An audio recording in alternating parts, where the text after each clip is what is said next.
আমি চলে আসলাম সেই ভাইয়ের দোকানে, যে ভাইয়ের দোকান থেকে আমি একটা খাট বানাইছি। তো আগে অন্য একটা খাটে শুইতাম, তা অনেক সকাল সকাল ঘুম ভাঙতো, কিন্তু এই ভাইয়ের দোকানের থেকে খাট বানাই নিয়ে যাওয়ার পরে শুইলে পরে আমার সহজে ঘুম ভাঙে না। মনে হয় আরেকটু ঘুমাই আরেকটু ঘুমাই, বেলা যে কখন 10টা বেজে যায় আমি ঠিকও পাই না।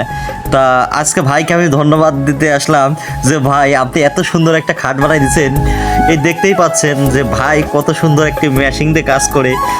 আমার মনে হয় এই মেশিন দিয়ে আমার এই খাটটা বানাই দিয়েছিল, এই জন্য শুইলে পরেই খালি ঘুম আসে ঘুম আসে আর ঘুম আসে। তা ভাই দেখেন ভাই কিভাবে কাজ করে, আসলে অনেক সুন্দর করে কাজ করে। তা ভাইকে আমি এখন ধন্যবাদ দিতে চাচ্ছি। তো ভাই অনেক ব্যস্ত আছে, তো ব্যস্তর মাঝে ভাইকে ধন্যবাদ দিব। ভাই কেমন আছেন আপনি? ভালো আছেন? আপনি যা খাট বানাই দিয়েছেন রে ভাই, ইয়া জাক্কাস খাট ভাই। আবারও আপনাদের একটা খাট বানাবো ভাই, আপনি খুব সুন্দর খাট বানাইতে পারেন, যাতে একদিন ঘুমাইলে 2 দিন পর ঘুম ভাঙে।